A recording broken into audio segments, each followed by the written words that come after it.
Hi everyone, thanks for watching. So I'm going to talk about thin privilege. With thin privilege, it is said that basically anybody who gets special treatment for being skinny or thin is a privilege. But because we put thin in front of it, that's basically why. Privileges include you can walk into any store and buy clothing that will fit. You can go into a place to eat and order whatever you want, and no one will think twice about what you're ordering. And you can go and do things that activities, and they don't have to give equipment to you or tell you that you can't because of your weight or size. Things of like rock climbing or even doing those rope obstacle courses type things. The reason I'm bringing this up is I saw a video posted by somebody else. It kind of infuriated me. This particular person, in my mind, had no reason to be talking about having thin privilege, or even if it existed, because she was never overweight. And this video is for people who have been overweight and became skinny, or were skinny and became overweight. And when I say skinny, I mean a healthy, according to the guidelines of the medical community, BMI. Healthy BMI is anything between the range of 19 and 25. That's considered a healthy range.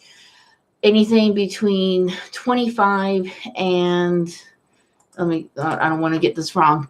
Anything between 25 and 29 is considered overweight, but not obese. Obese is anything higher than 29. In my prime, in my youth, I was a size 12, and for my height and weight, my BMI was a 19. That would make me 125 pounds at 5'8". So as I got older, that was when I was in my middle teens. I was driving, and into my young adulthood. When I became a parent at 20, I jumped up into I was still in the healthy range, but I jumped up to 22 as my BMI. So that was after I had my only child and whatnot.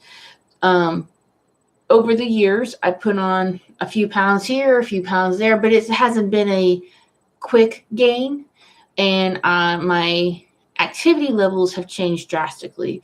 When I was younger, I was active in so many sports. It was unreal how many sports. I was in swimming, cheerleading, you name it. In any case, so now that I've had children, and now that I'm been basically a working adult, sitting on my bottom most of the time, my weight has gone up. So as proof, I'm showing pictures of me. Mind you, these are old pictures, but I'm showing pictures of me. Here's one that shows I was definitely skinny. My BMI right now is 33, which is considered obese. This is when I was 19 as my BMI.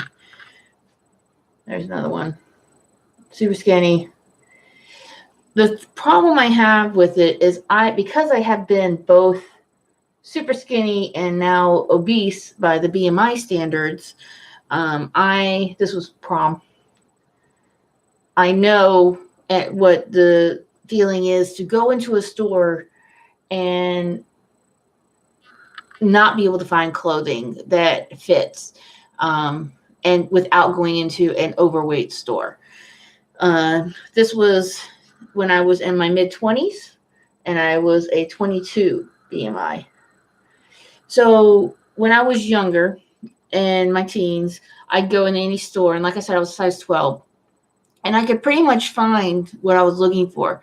And at that time, and this was the mid-90s, I would go into a store, I would find something, but if I went into a Disney store, I couldn't find pants that fit me in a Disney store, even though I was a size 12, and I was a very healthy BMI. I was not healthy. And the store told me I was plus size at that weight and that height. So because of that, I basically ended up always having issues trying to find clothing that when I went into a store, I'm like, oh, I love these jeans. Well, they said they were a size 12, but when I go in, and this is a whole nother subject about how women's clothes vary from company to company. If I would try it on, say that Disney pair of jeans, it would actually be like a size 10, not a size 12, so I couldn't wear them. Once I had my daughter, I jumped up to a size 18, and then I was definitely plus size. A lot of stores stopped selling at that size 18. So if they did have it, it was rare that they had those sizes. And I wasn't considered a high BMI, but I would still have issues trying to find. And the fact that I was always working out, I had a poor diet and whatnot, I was never really healthy skinny. Once I started allowing myself to eat a normal balanced diet that the FDA recommends now they have the plate. It used to be the pyramid when I was younger, but now that I allowed myself in the past 15 years to just eat normally, I put on this extra weight. And again, it's been a slow process. It hasn't been a major process. I'm still able to run. I'm still able to go up and down stairs. I'm not 300 pounds, but I'm still not.